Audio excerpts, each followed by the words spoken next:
Hello everyone, today I will show you how to make invisible join. So I make 12 double crochet into the magic ring including chain 3. Chain 3 is also count as a double crochet. So now I finished my round. Cut the yarn, pull the yarn,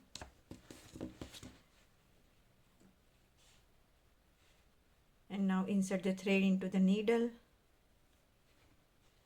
And now here is our last chain 3 and here is our first double crochet. So we insert our hook into the first double crochet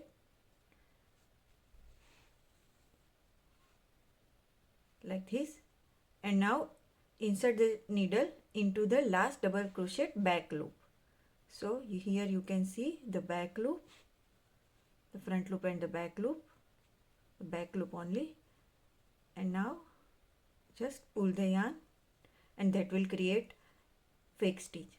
So here is our invisible stitch. Thanks for watching.